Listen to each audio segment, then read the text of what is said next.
we initiate chaos. Theory guarantees that we'll play like lightning shots, sounding like thunder. For every time in the face that it hits us, we're faster. Well, they should know by now. They see the world keeps trying to shake us. It only waits us. The pendulum swings. The pendulum swings. It's in a beautiful darkness. Only another. It's full steam ahead. Full steam ahead. All about the pettyexpress. Misdirected from the start. It's a runaway train. I come a freight train. I come a freight train. In a beautiful darkness, the pettyexpress. In a beautiful darkness. Well, welcome back. We are going to finish the last little bit of day 2, and then we are going to get into day 3. Now, we might not get fully through day 3 because I am going to give myself about 15 minutes to get ready for the slightly buzzed stream or slightly tipsy stream.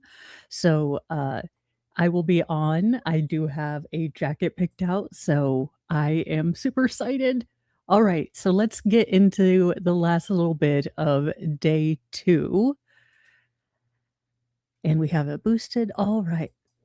Yes, we are. Do you have any objection to the, that's not fair, any new objections? There's no time for you to choose that it's in the moment. I would just Decide yes, yes, you're doing those. I noted a particular objection from these flash exhibits 4, 5, 6, 7, and 26. Does that right? sound right. I'd have to go through a bunch. If I could see the exhibits, I could. And we did those 33 yesterday, the day from last Friday, which I believe is our last. Yeah, I object to anything that Was that? Number 30, I think I might have said 34, but we can keep it as 34. So we are keeping it. Yes, of course. But isn't it 33? Okay, Right? I'll go back and check. okay, But that video from 313. yes. You would agree, you would object. Yeah, that was the one where I put the motion when they do anything after April. Okay, so that adds to the list of objectionable objections. Number 34, the video from 313. Yes. And I, you're gonna move all these units. Yes, and we've got a list of them here, but if we can read into the record if we need to do that, but. Okay, so tell me what exhibits you moved. Sorry for going out of order. If you go in order, please, just keep Oh, it yeah, straight. sorry. It'll get confusing. Let me, And I can address them one at a time, so you Yeah, I can hold them up with that list of them in order. while we're on record, how are we going to introduce the, I mean, let's say they're a minute, how are we sending those back? We have a thumb drive that we can remove anything that's not admitted. May I see? Is there any way we can do it in the same way as I'm doing mine, that way they can clearly understand what they are and they explain individually? I can. Turn off the record. Off the record. Yes. Yeah, this is like, they'll take the loss. I don't have your list. Oh, sorry, thank you. After a confab with the lawyers, it appears that the plaintiffs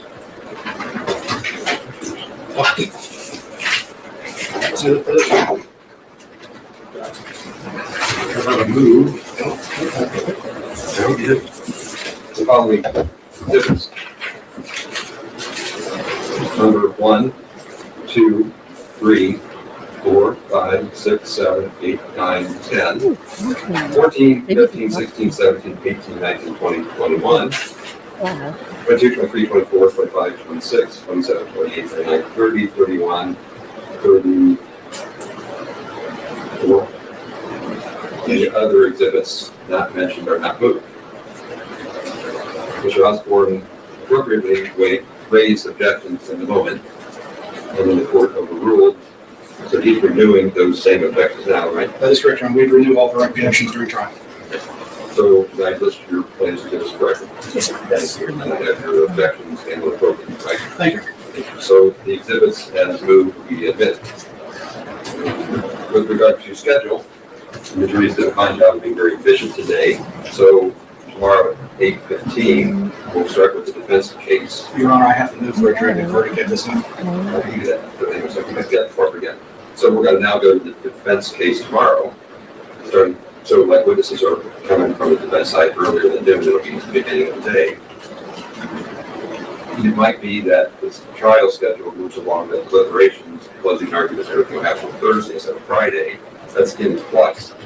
But to the extent that I'm going to give you jury instructions, I'll hammer away at this, try to have a hard copy for you first thing on the blocks tomorrow.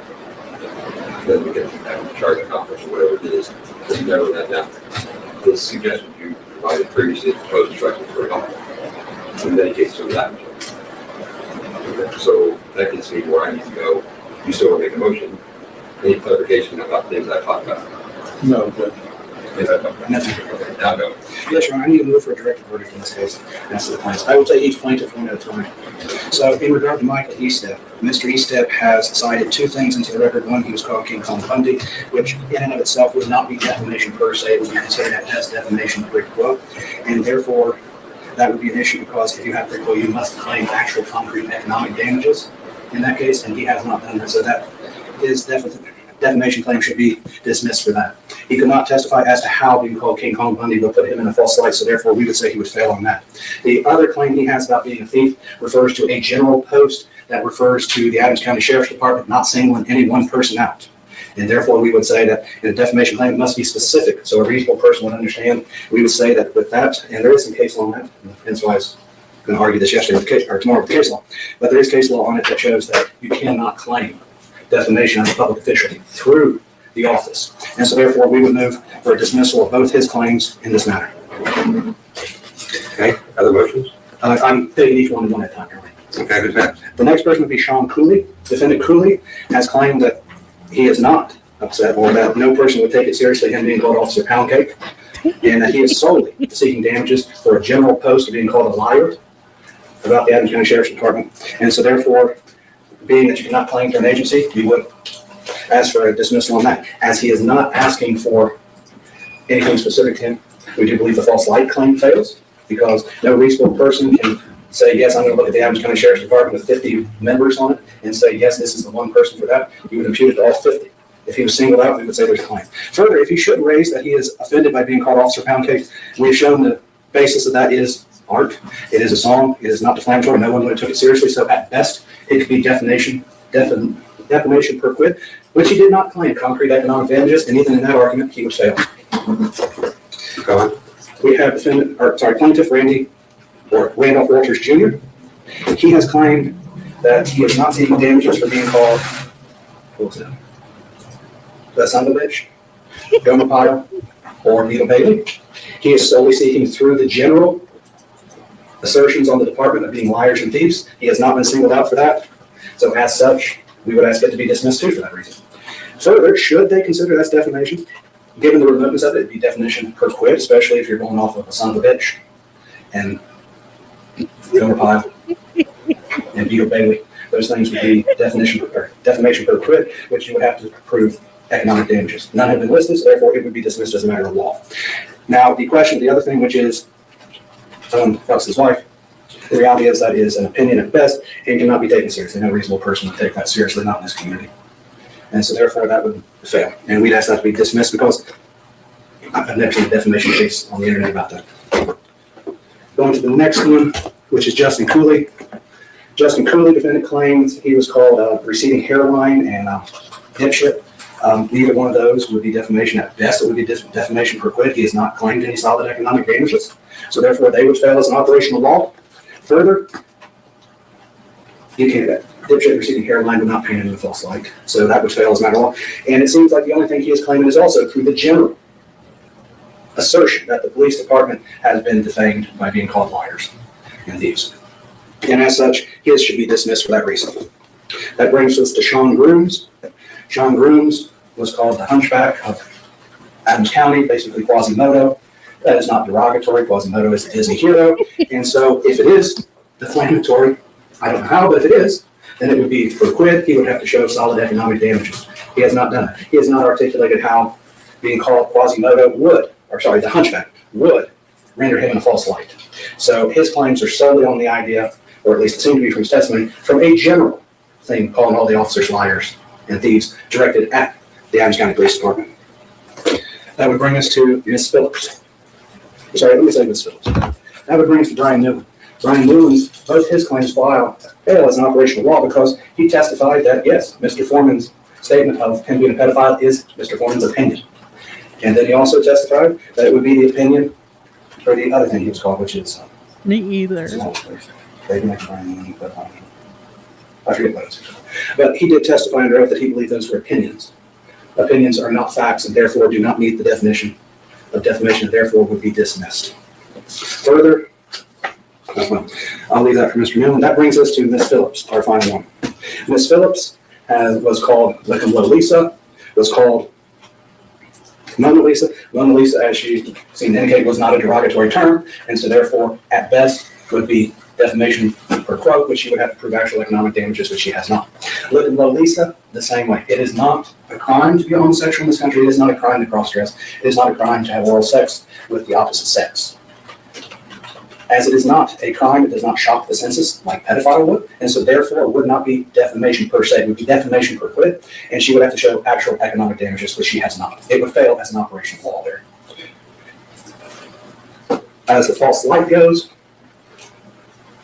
it does not even go there because technically asking someone if they have a vagina or penis is something that no reasonable person would ask. Further, she has testified that she has had that her entire life. And so through her entire life, she has already put up with this. She has, I should say, this is nothing new that would affect her reputation. This is something you've had your entire life. She's always been butch. The thesis statement is she's always been confused for a dude.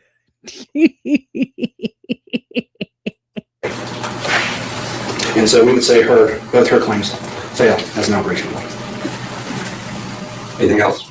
No, thank you. Go ahead, respond. Judge, we think the evidence is clear that there's plenty of evidence from which the jury could reasonably conclude that each one of these plaintiffs has suffered defamation and false light damages in the context of the entire case, in the context of all the posts.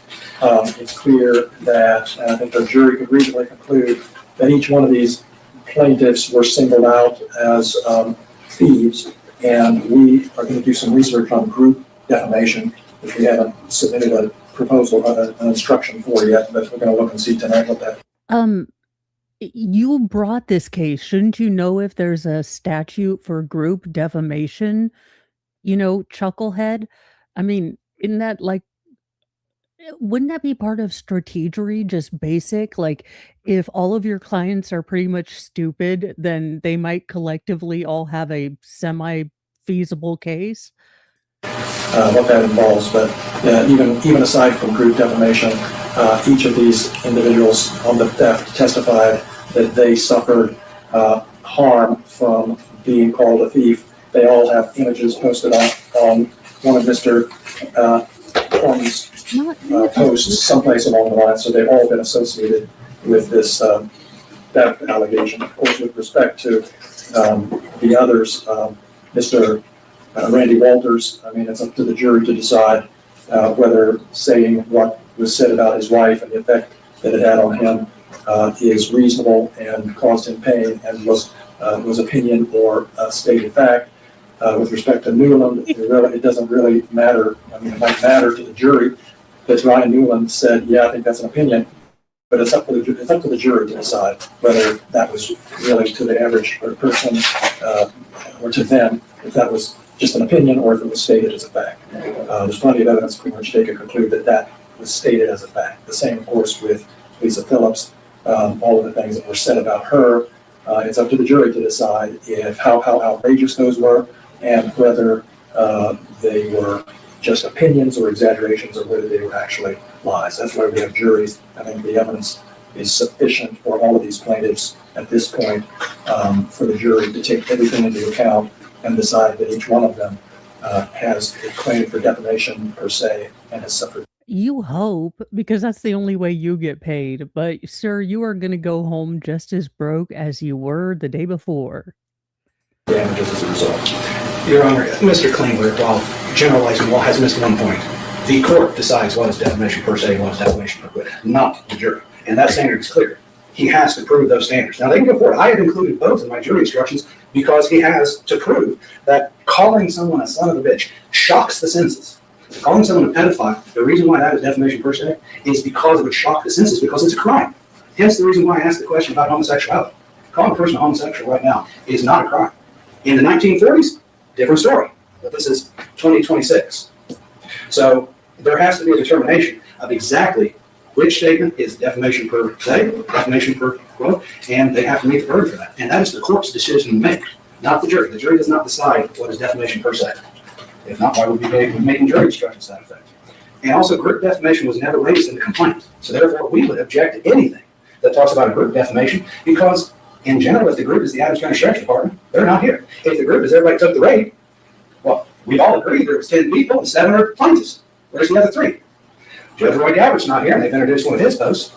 So group defamation was never raised and would be inappropriate at this time. There has to be a determination on which statements are per se defined. And thank you for gifting a membership, Squaw Bob. And that went to Soulful Fox. Welcome, welcome to the Church of Mo. We have Dark Chocolate Sarcasm and, well, unfortunately, the ability to notice patterns, which we use to notice the absurd because you either chuckle or you buckle in this timeline. Get a decision tomorrow morning. You can send me emails tonight with aspects of law. Make sure the other party, the lawyer, gets in the loop. So it's under advisement. Thanks for appropriate motions. Anything else for the record? No, Your Honor. Thank you. Thank you. Well done today. Thank Have a good evening. Thanks, you too. Yep. Okay, so now we are going to...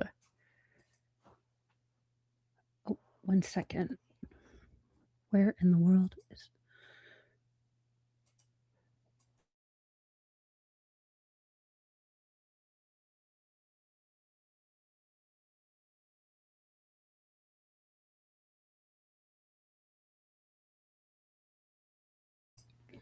Okay, sorry. My youngest daughter had a, oh, for the love of Cheetos, right button, Mo, had a doctor's appointment. And I will admit that since I've gotten hurt, the brain fog is real. So I have had like 4 alerts on my phone to make sure I don't miss this because, as I said, I will be very, very honest. I haven't been the best the past couple years in making sure I have appointments right. So she's like, "Oh no, I'm already done." It was less than 3 seconds. So hey, works for me. Alrighty. Corruption of the Adam County cops, stealing money, stealing cake. When they make their traffic stop, first they screw you, then they sue you. Play little games and dismiss your claims. The proof's on the internet. So Wednesday, day 3, 2023-0069. We left the day yesterday with the court taking under advisement its decision on the request for direct verdict by the defendant.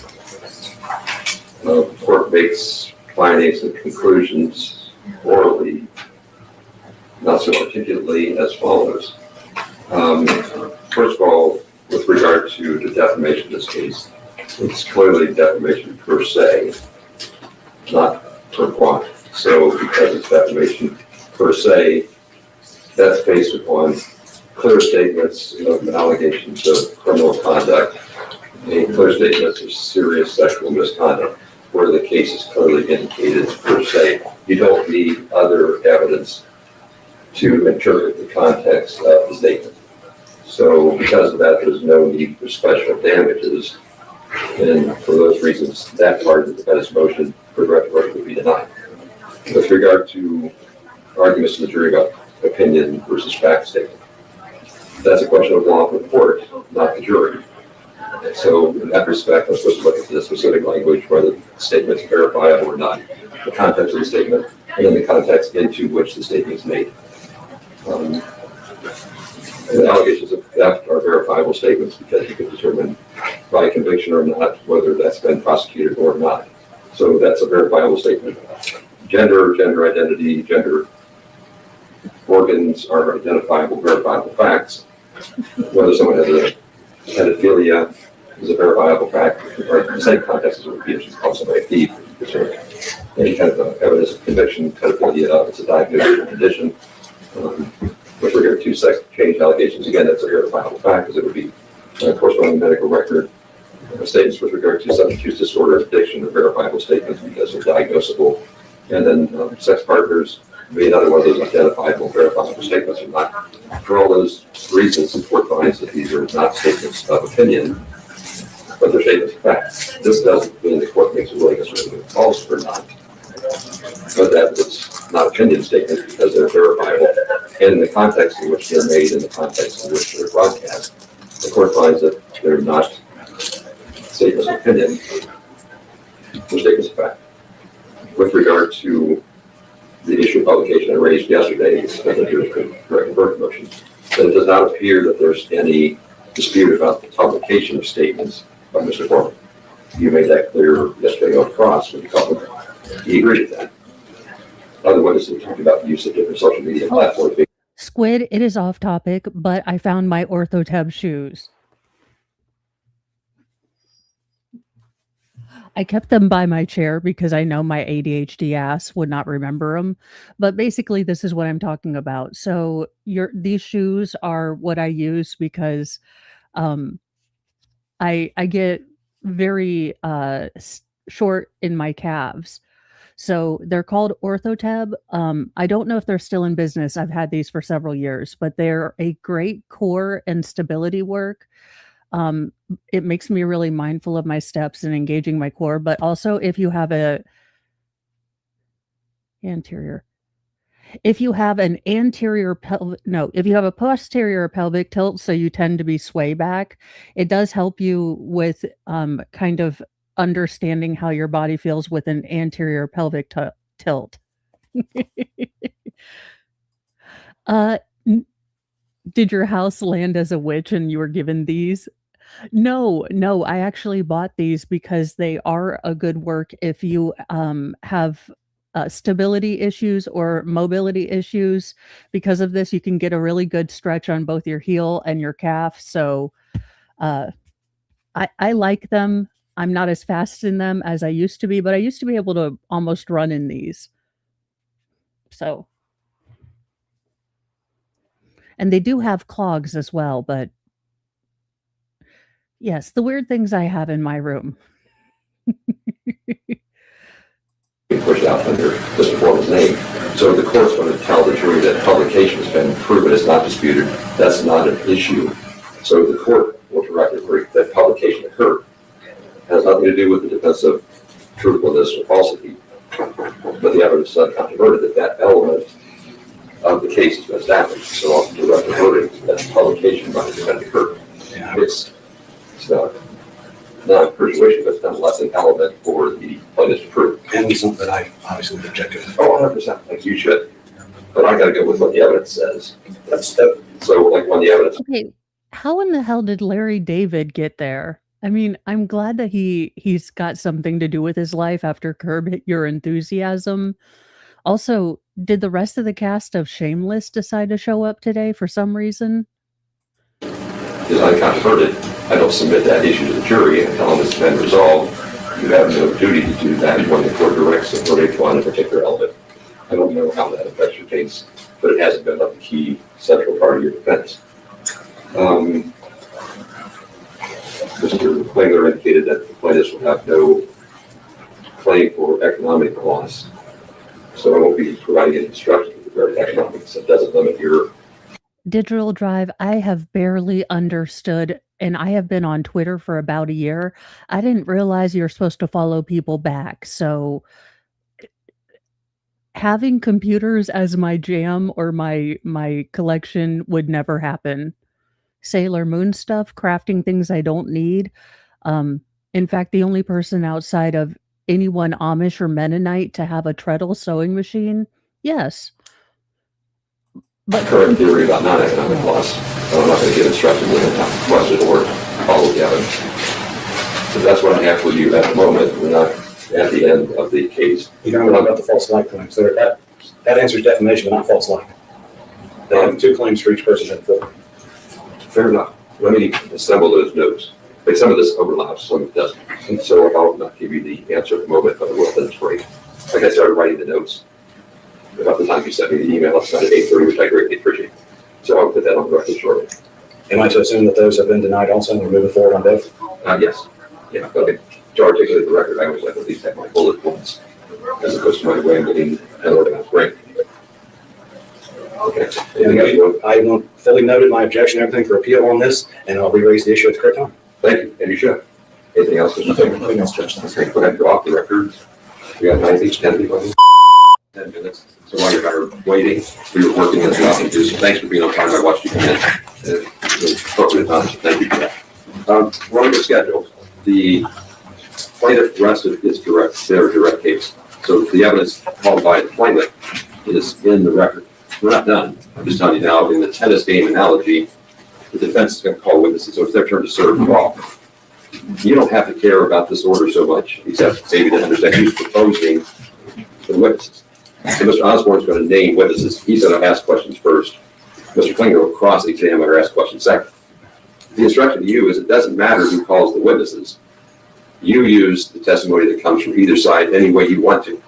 So while I have to pay attention to the process, that's not really primarily important for you, except to understand the witnesses you hear today. Again, has anyone ever just sat back and thought about the absolute insanity of the experiment that is our legal system? Okay, we basically have a very intricate game of verbal chess with very intricate, obscure and esoteric rules being judged by people who have no idea how to even play checkers in this world.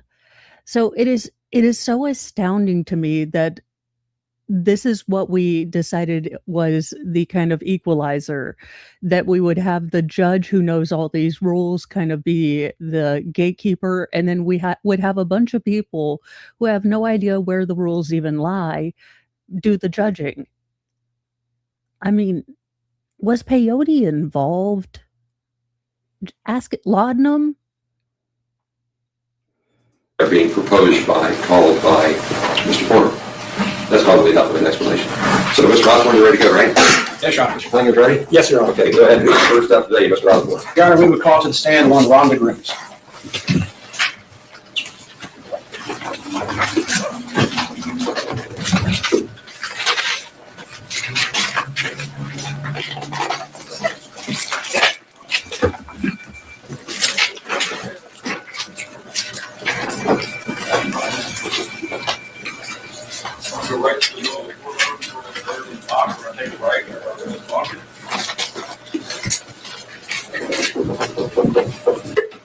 Over the phone, Ms. Grimes. Thank you. Ms. Grooms, before you ascend the steps, go face me and raise your right hand. Do you solemnly swear the testimony you're about to give shall be the truth, the whole truth, and nothing but the truth? As this, you shall answer unto God. I do. Thank you. You can be seated. Go ahead, Mr. Osborne. Wait for Ms. Grooms to get seated. Could you please state your full name for the record, spelling your last name? Rhonda Huffman Grooms, Grooms. And Honey, I don't know. Your son attempted to help by making a Jenga pile of Cokes in my refrigerator. I attempted to figure out and fix what I could, and then I just shut the door real quick. Get out of here. mind telling us where you live? 2900 Tater Ridge Road, West Union, Ohio. Is that in Adams County? It is. State of Ohio? Yes. How long have you lived there? Over 30 years. How long have you been a resident of Adams County? Over 40 years. And what do you do for a living? I teach at the Ohio Valley Career Technical Center. I teach the nursing class there. Oh, okay. Where's that located? Down on 175 Lloyd Road, here in West Union. Is that part of the vocational technical school? for the Yes, county? yes, Does that encompass students from all the county? yes. So you interact with students from Peebles, West Union, Winchester, I Manchester? do. Manchester, yes. And tell me about this program. Which one is this one? It's the nursing program. They're junior here. They actually learn how to be a nursing assistant. We're also doing mental health tech this year. And then their senior year, I teach phlebotomy as well as medication aid. So you teach 11th and 12th grade? Yes, Do you know Mr. Sean Grooms? I do. How do you know Mr. Sean Grooms? He's my ex-husband. When were you married, if you don't mind me asking? November 2006. And when were you divorced? It was finalized in August of 2025. So you've been divorced about 9 months? Yeah, about. So what was it like being married to a police officer prior to 2022? As far as, I mean, Was it an exciting life? Did you get a lot of phone calls? no. It was, he would go out the door and might say, be careful, I love you, come home to me. That was it. Did that change in 2022? No. Did that change in March of 2023 when this No. lawsuit was initiated? No. Did he ever come home and ask you to lock the doors? No. When did you start locking your doors? After my divorce? You never locked your doors before that? No. Just for record, you do lock yours. I do, yes. And I have cameras now, and I do have a concealed carry, so. She is strapped and you are going to get clapped. Do not try to take her can of Aquanet. Look, that hair doubles as a helmet. As a person who lives in the Midwest, I can tell you the hot curlers that had to make that poof and the Aquanet that keeps it locked in, she could probably stop at least half as well as Kevlar.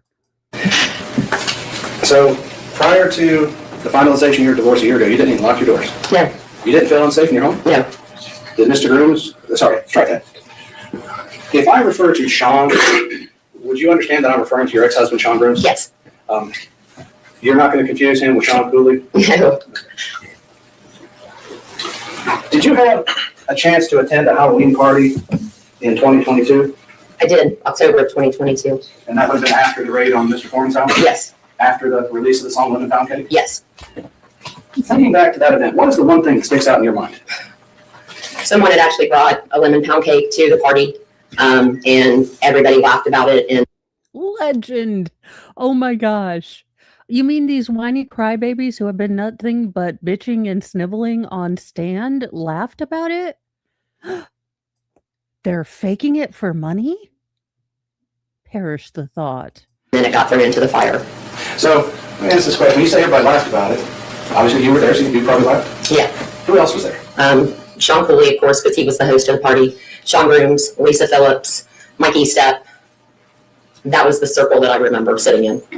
Other individuals were there, like probation officers and things like that.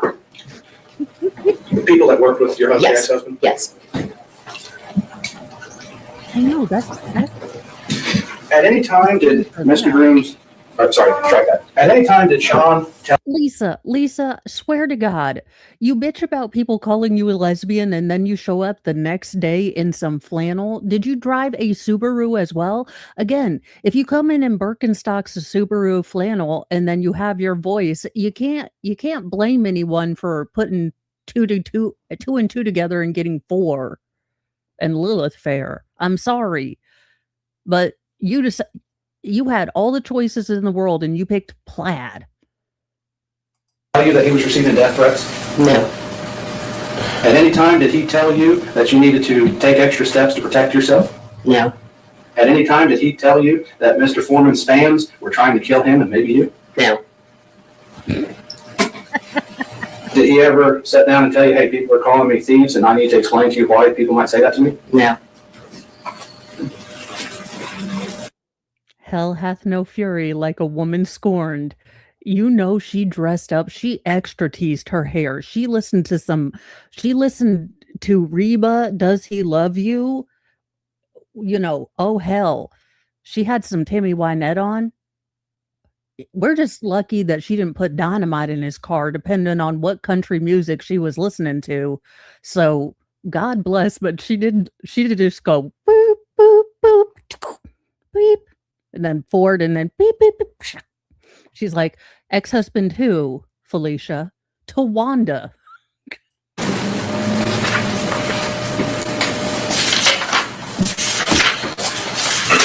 So I just want to recap. So there was no extra precautions and safety taken after August of 2022? No. No extra safety precautions taken after March 2023 when the lawsuit was filed? No. You didn't feel the need to take any safety procedures until after your divorce in Right. 2025? Yes. Did you take those steps because of Mr. Foreman? No,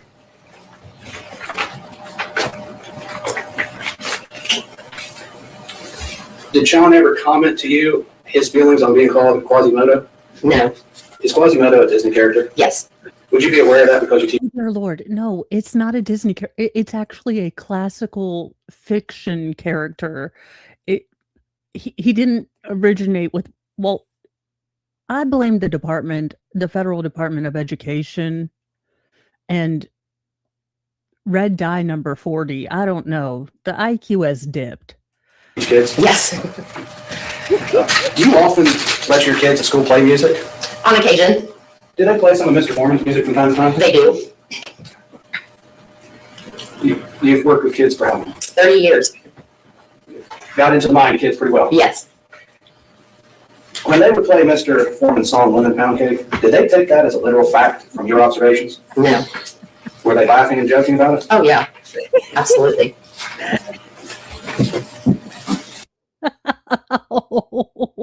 The look when one woman can break your entire case.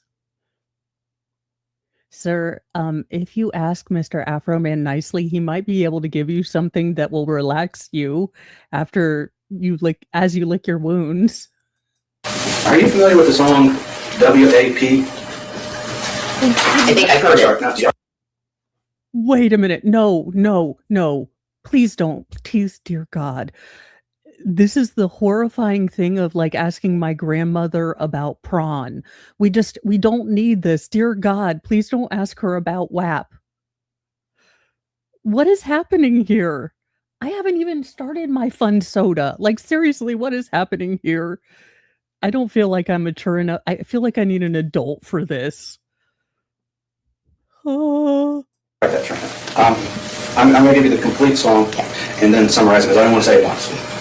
Are you familiar with the song Wet Ass Pussy? Yes,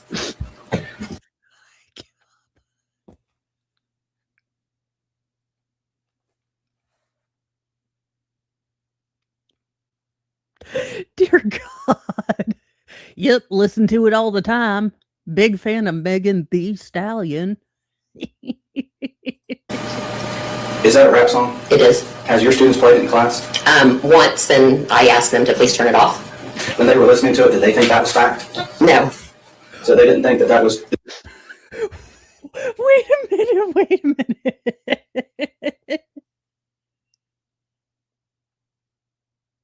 We are making sure. Oh, ow. No, wait. We are just.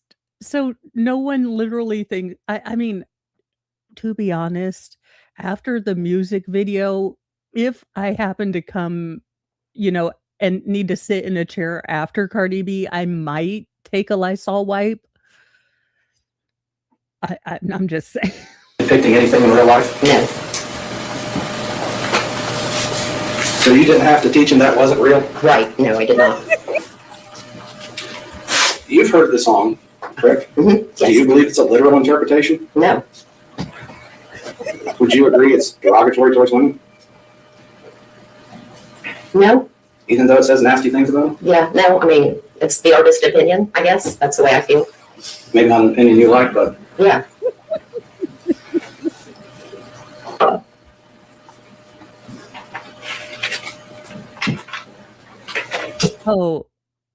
G.R. Benway, come to the Midwest. There we have all genres of 60s through 80s, even early 90s.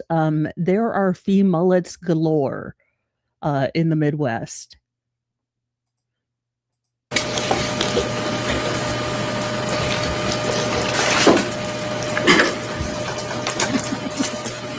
you're not going to make it. Go ahead.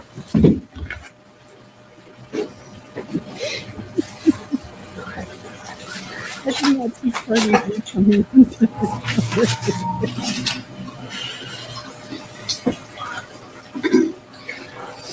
So, Ms. Grooms, has Mr. Foreman's posts about Sean or any of the general posts about the Adams County Sheriff's Department as a whole affected your life any at all? no. Would you believe it would have affected your life while you were married to Sean? If it had any effect, I guess that would be the time it would have an effect. But as his spouse, you would have expected it. Yes.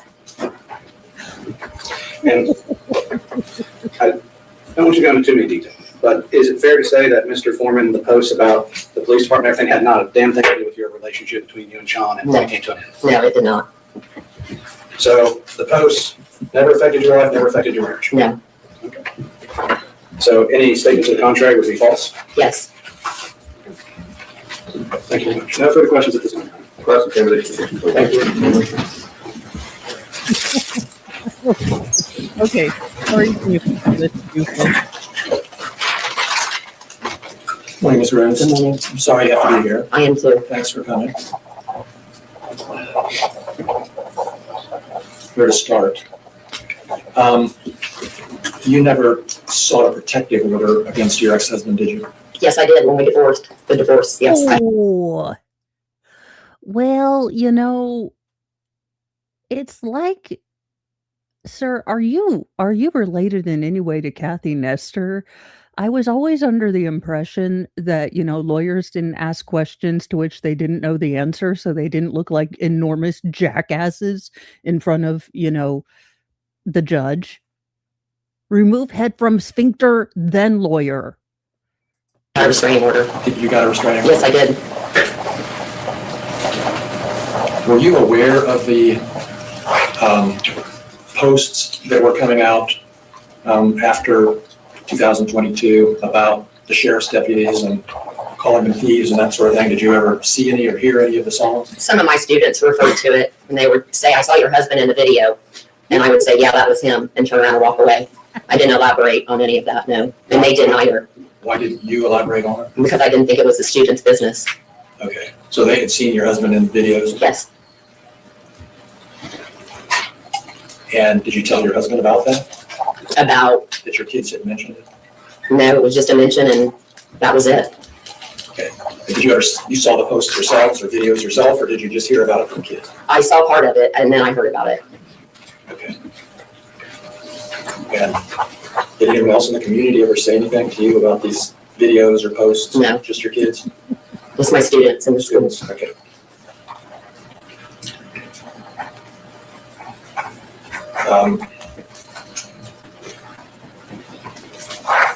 The song that Mr. Osborne asked you about, does that song refer to a specific identifiable person? I don't think so.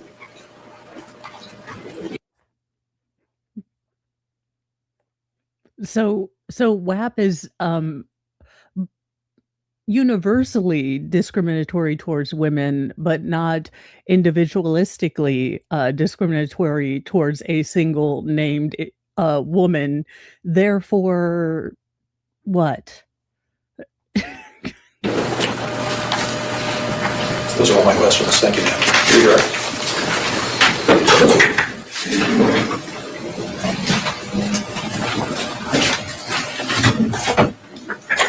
Rhonda, Mr. Klingler asked you about your students. Your students saw the posts Yes. and they articulated to you? Yeah. Just say, hey, I saw your husband in this video. Students would it be a fair statement to say children can be mean? Absolutely. You've seen instances of them being cruel? Absolutely. Are they cruel to both other students and teachers? Yes. What? Told you not me. I don't want to bring up sensitive subjects, but has any of your students ever been cruel to you in the past? Oh, yes, definitely. Would it be fair to say they've said some pretty mean things? Yes. You see, I'm trying not to ask you what are they shocking things? Coming from my students, I mean, in all honesty, it's, when they're mad at me because they didn't receive an A, yeah, they get mad. And yes. But they're not calling names a fact or anything? No, no. And they've seen these posts? Yes. Did your students treat you any differently? No. So, could you point to any instance where a student... So you're telling me that a teacher who teaches high school, oh Lord.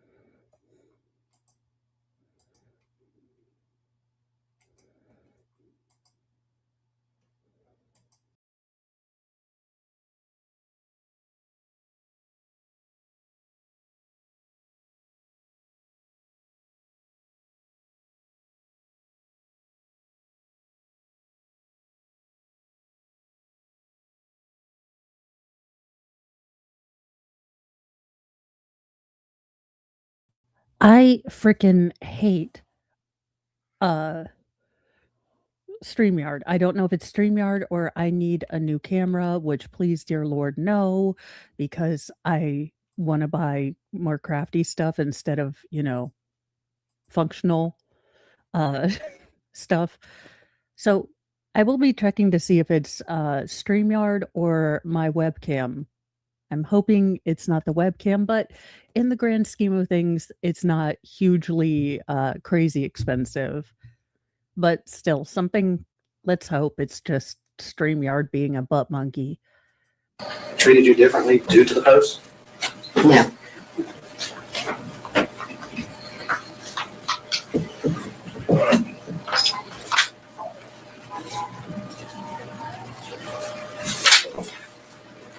I'm gonna ask this question. You said you're sorry to be here. Why are you sorry to be here? Because from my recollection, my ex-husband had said that this was part of the reason we got divorced. No further questions, John? Mr. Klinger? No further questions. Mr. Osborne, am I right to understand this witness was a lay witness? Pardon me? This was a lay witness, not an expert, right? She's a lay witness to testify to what she would have experienced in this. The only reason I did that is to explain to the jury that people sometimes have training experience and can make opinions as experts. Sometimes in the medical malpractice case, they're an expert. Digital Drive, if I could figure out OBS, I am a flippin' reject. Shizzy has a different platform that I'm looking at, but I don't know. This is a lay person, the same as any other. Some of the questions spoke generally about society and public perceptions, which would seem like more of an expert opinion. When in fact, as a lay witness, she can only testify about what she experienced herself. So you have to understand the scope. She's just what happened to her, lay, average person, not educated expert. Thanks for being here. You can make an excuse. I love that the judge spends Go ahead, time Mr. telling her Osborne. not an Your Honor, expert. I'd ask for a short 10-minute break so I can talk to Mr. Foreman.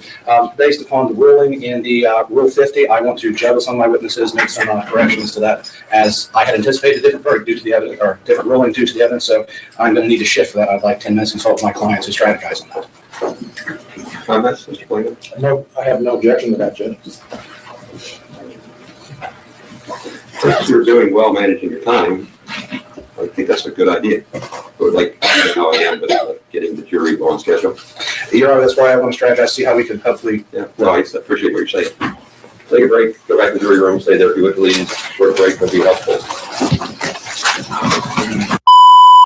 Yes, we're good. Have a seat. Okay, that's all minutes held, I guess, so go ahead. Osborne, next. Your Honor, after, we appreciate the court giving us the time to consult on this, as such trial is a fluid matter. After careful consulting with my client, discussion of the matter, we are going to rest at this time and present no further witnesses. As we rest, I move to admit all my exhibits and evidence. Okay, any objection to exhibits, Mr. King? I'll believe we do, Judge. Just, I can have 15 seconds. We weren't quite expecting this, so let's take a quick look. We didn't expect it. Do I have A through F? A is a Facebook post, B is a search warrant video portion, C is a post, I didn't write down the platform. D is music video, E is a search warrant video, not the money being left unattended, and F is a search warrant video, I didn't write the content. We have no objection to the exhibits, Judge.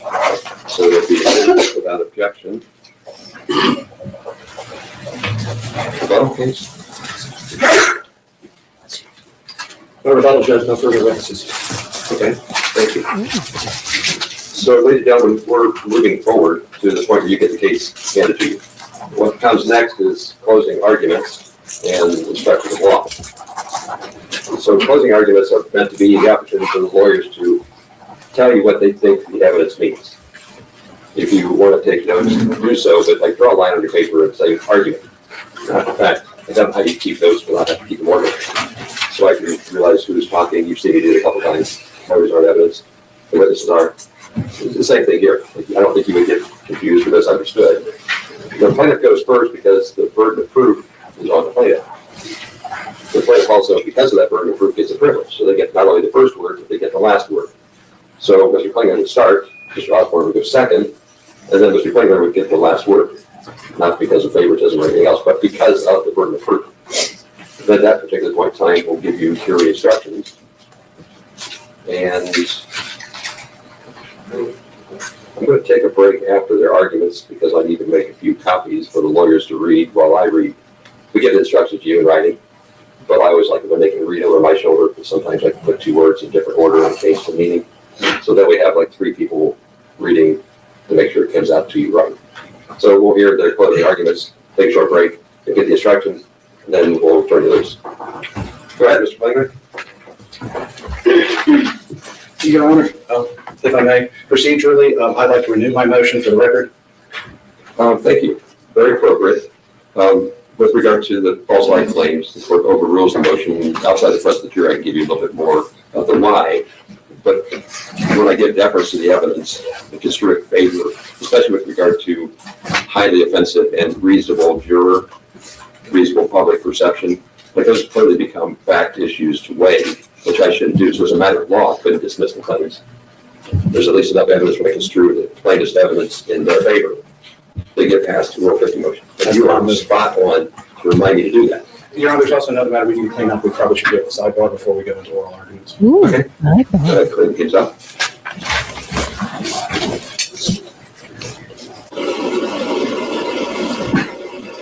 Oh, I know. So I know they used to be in the English section of the Meyer, but they had these like ginger lemon cookies. So they were like ginger cookies with a really sharp lemon filling in them. Those were awesome. The motion, so during our status conference, I tried to send an email to us about the music company. There was a question whether Mr. Klingler was going to do a default judgment on that or not. Nothing's ever been done. No evidence was ever presented in relation to it. And obviously, we need to clean that up because they are listed as defendants. We're going to dismiss them. Okay. I would also like to object to the dismissal, especially at this time, as he had a fully good case against him. Their default, he has never done anything towards them, so he has seen like a That's okay. At this point, I just want everything. Well, that was just, I'm trying to clean everything up because last night I was like, okay, because Judge, I've got a request. Obviously, this was a real surprise to me, and it's closing argument in a big case, and I don't even have my paperwork pulled up, let alone finished. I'm just asking. What the hell have you been doing, Cletus? I know you've already told the jury we're going to start, but I'm asking for a little bit of time to get myself and my notes together. That would be better than zero. Gives me time to get a cup of coffee. I'm out of coffee. Okay, I'm just going to expect you to give the church first. Give a second. Oh yeah, just ask me when to say. Hey, Your Honor, actually that is a question. Obviously, before we read in the jury instructions, when do we want to go through and let us put on our objections and everything? That's what I'm sort of. I'm going to get us out of this. Okay. I was pushing you on purpose, not asking you what you wanted to do. So I'm pushing you right now. Do we have? Sorry, Judge. Will we have the verdict forms during closing? The whole thing sitting here. Just saying that we had. So I'd like to be able to use those during closing. Yeah. For example. Okay. Yeah. No, I get it. Right on. Yes. Well, I voted 3-0. The lawyers all being unanimous. They want to see like this last draft of instructions because often they use the instructions in their argument. So like the chicken scratching stuff that we've been doing in the past is distracting. So we're going to let me do my work. It's 30 minutes that we need. So we'll go take a coffee break. Just stay back there. Instead of me doing it the other way, we'll just take the break now for the jury instructions. You can't smoke. Can you smoke? The trailer doesn't like irritable jurors. So you should go. Do you have irritable jurors? I prefer not to happen. Okay, that's all. Yeah. All right.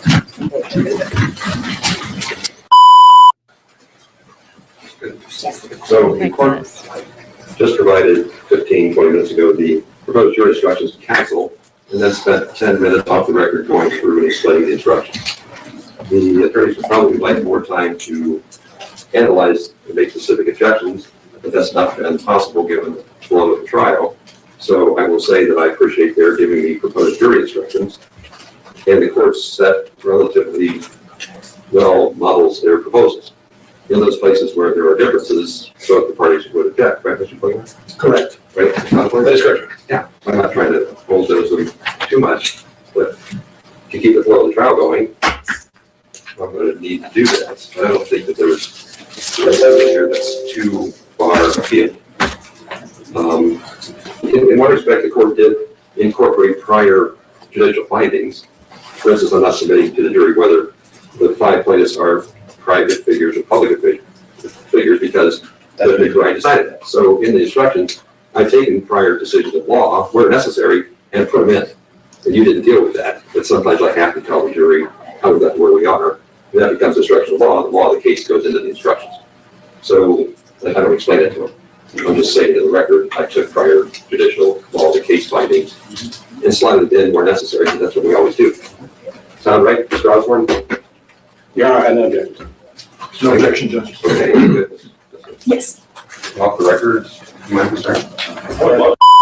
Discuss the, Okay. We're back on the record. Okay, so 2 points came up. You wanted to renew your motion for Rule 50. Yes, sir. Which the court overruled. Mr. Klingler responded to your inquiry about Media Access Incorporated. Yes, Your Honor. Just for the sake of the record, we had a telephone conference on this. We had discussed this issue. They had not pled. They were technically in default of the answer during that telephone conference, which was not on the record. We discussed what would happen with that. Mr. Klingler said he would evaluate it. We are now about ready to do closing statements. No evidence has been presented against him. Mr. Klingler has not asked for a default judgment. He seems to be wanting to put everything on my client, which is very strange. Why, when he has a default, he wouldn't make a motion for such. But we would ask that the record be cleaned up in that issue. I'm willing to clean up the record, and we are willing to dismiss that party from the case. Media Access Incorporated. Yes. We'd register an objection to him not doing a directed verdict, or sorry, doing a default verdict on that, and therefore increasing damages upon my client if they should be found. Good. If he gets to own his own complaint. So I just have to follow his lead. But I get what you're saying. But I can argue for mitigation of attorney fees and stuff that he has done. Well, I guess it is. We can get to that. That's not part of the jury's work. I just have to, I'm trying to think a step ahead. I like that. Off the record, please. Go get him. Do it, Mr. Bailiff.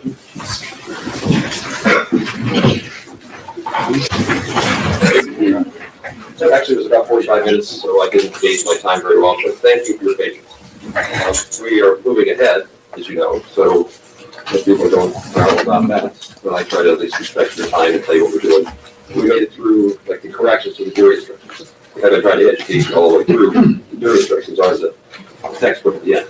So we always had a chance to drill this down. As I said before, closing arguments are the attorneys' argument about what they think the evidence means and how you should do it, what they think you should do. So if they go first, Mr. Klingler, then Mr. Osborne, then Mr. Klingler. There's like a total of 35 minutes. So I'm going to take 20, 35, 15. But Mr. Klingler can kind of manipulate his time depending on how he wants to do it. So in an hour, you'll be talking to me for about 30 minutes instructions before you start your deliberations. That's what's ahead of you. You can take those, just write down argument, not evidence. Go ahead, Mr. Klingler. Thank you, Your Honor.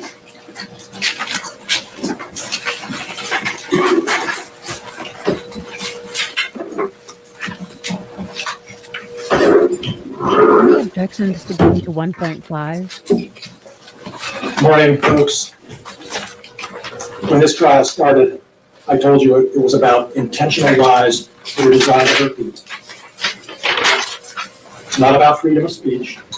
It's about defamation. It's about false light defamation, intentional lies designed to hurt people. You've heard all the evidence. You've seen the witnesses. I'm not going to go over it. So I will say a few things to underscore what I think is most important for you to keep in mind as this case is turned over to you.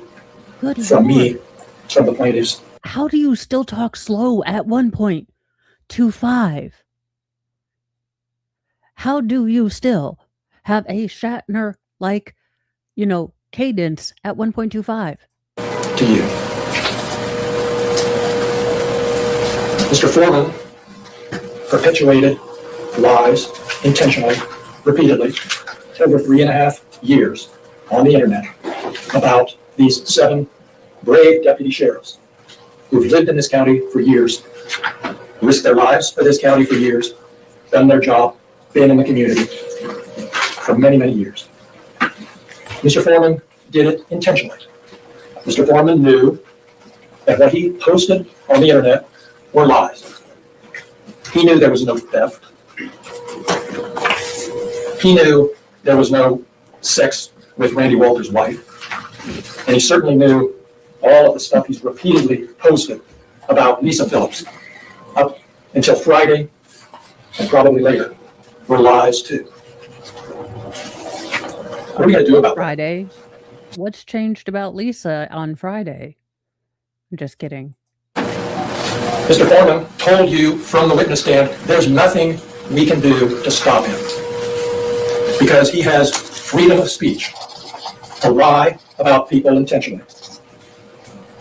During jury selection, we talked about that. And you all agreed that it's not okay to tell an intentional lie about someone that hurts them. We all agreed. And the judge is going to tell you that in the law that he gives you. So Mr. Foreman is legally wrong when he says he has free speech to tell harmful lies about people and get away with it. That's just legally wrong. You also told me in jury selection that even if somebody does something to you that hurts you, that you think is wrong, like a search warrant execution that you think was unfair, even if somebody does that to you, you told me, we all agreed, that that doesn't justify telling intentional lies designed to hurt people. That's what you think. That's what the community thinks. It's what decent people think. But Mr. Foreman thinks it's okay to do what he's done over 3.5 years because they executed a search warrant that broke down his door and disconnected his cameras. You heard from the witness stand from Mr. Foreman the callous indifference that he showed to what he's done, the harm he's done. It's imprinted in your minds, I'm sure, like it is in mine, the tears, the agony from some of these witnesses. Agony? What in the lily? Like the, I mean, this is what happens when you start handing out participation trophies. No, this is just normal banter. If you survived the early days of the internet and AOL chat rooms, this should not wound you so. Don't forget that when you're back in the jury room. That's what this case is about.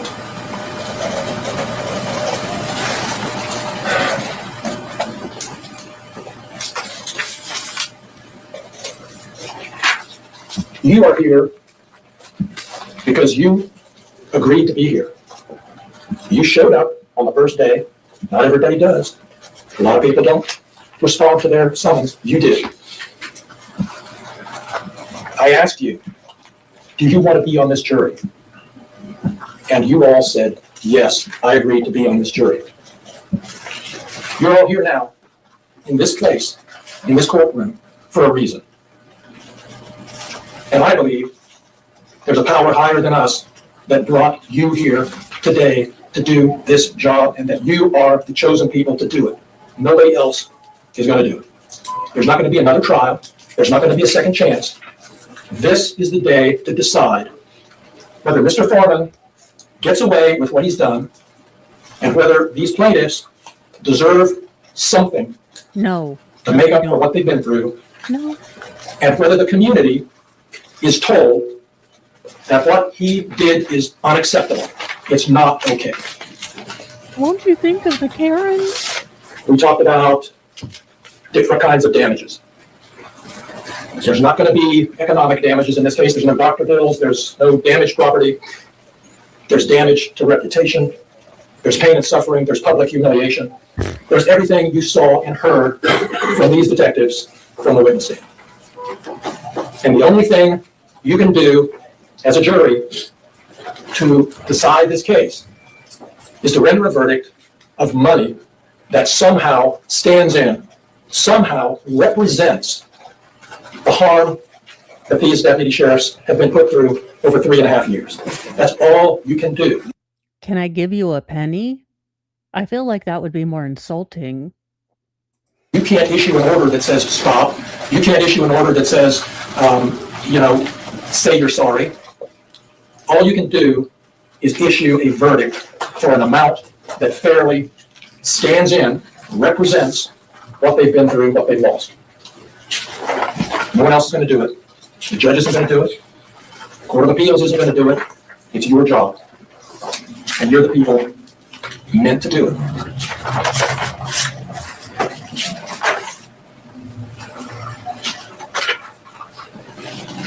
Well, I told you in jury selection, if we got to this point, I'd try to give you some ideas about how to evaluate what kind of verdict might make sense in this case. I told you then, I'll tell you now, there's no formula. There's no easy answer, but there is an answer. And it's the answer that you folks decide among yourselves fairly represents the injuries that these deputies have suffered. And I'll start by posing this question. Do you think that if there had been an advertisement in some newspaper that said, we will give you $2 million if you are willing to go through what Lisa Phillips has been through for the last 3.5 years? Yes, someone making fun of my voice and thinking I'm a lesbian, which isn't an insult. I'm the weirdest lesbian ever with 6 kids and a husband. So again, I know it's not true. Yeah, if someone called me, a bull dyke every time I got out of my house, I wouldn't give a rat's ass because I know I'm married to a dude. Unless, of course, he tells me he wants to watch Twilight, and then I might be a lesbian. And unfortunately, I'm the dude in the relationship. Would you take that deal? Do you think she would have taken that deal? Maybe I'll go through that. Of course not. Do you think Randy Walters? Do you think Brian Newland? Do you think any of these deputies would have accepted some amount of money in order to go through, in exchange for going through what they've been through? I don't think so. And I think nothing is worth going through what they've been through. And, of course, he says he's not going to stop. He says nothing can stop him. Nothing can stop Maybe something can us stop him. now. If you tell him through your verdict that he needs to stop.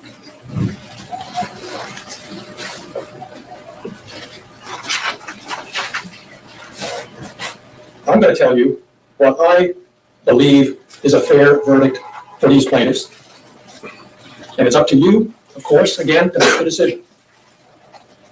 But I would ask you, I'm going to ask you, and there's a verdict form which, excuse me 1 minute. You waited 45 minutes for this crap? This is flop. This is terrible. They're pain and suffering.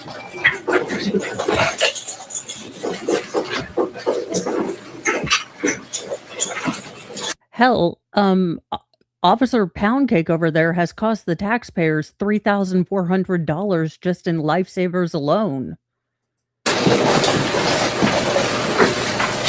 Folks, I'm going to show you these forms that you're going to be filling out, just so you're familiar with them.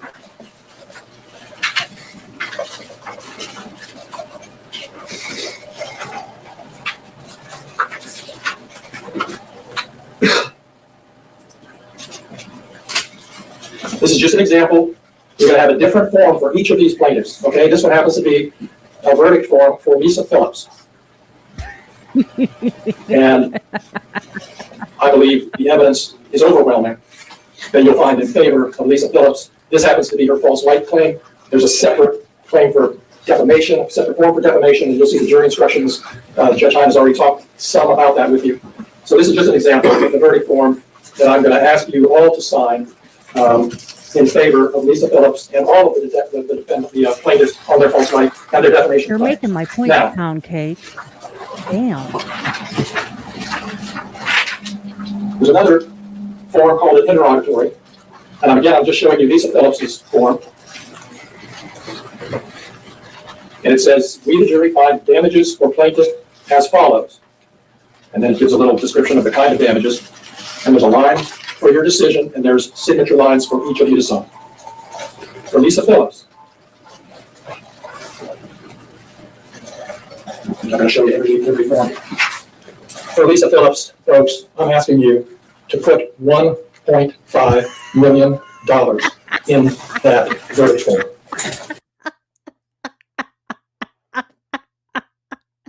How did you? Holy crap, sir! You are a better method actor because I couldn't have pulled that off with a straight face. You know what? Someone start a rumor that I have a penis and give me $1.5 million. $1.5 million for Lisa Phillips for what she's been through for 3.5 years. Maybe going through for who knows. Oh, won't someone say I have testes so I can, well, roll and bend or Benjamins like besties? Oh, won't someone semi-famous say I have testes? How long? For Brian Newland, I'm asking you to issue a verdict for $1 million for what he's been through with his family, the loss of his dream job here in Adams County. For Randy Walters, I'm asking you for a verdict of $1 million for what he's been through with the allegations and vile videos about his wife. Quasimodo money. For the other 4 plaintiffs, Sean Grooms, Sean Cooley, Justin Cooley, and Mike Eastep, I'm asking you for a total, for all 4 of them, of $400,000 divided among them however you see fit based on their testimony.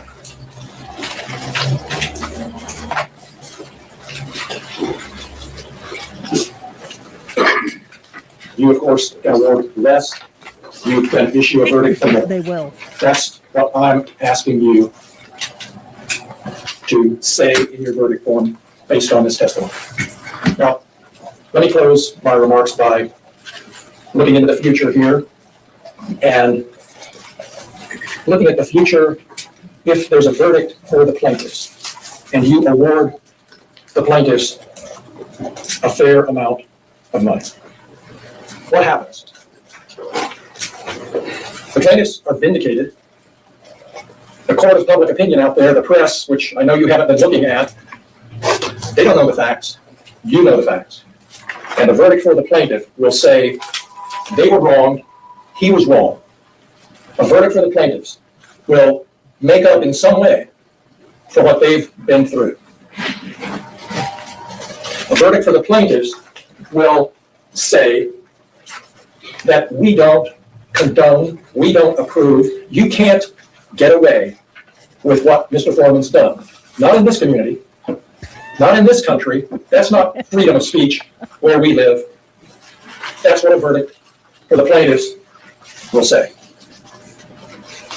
Let's look at another possible future if there were to be a verdict for the defendant, or if there were to be a verdict with a small amount of money attached to it.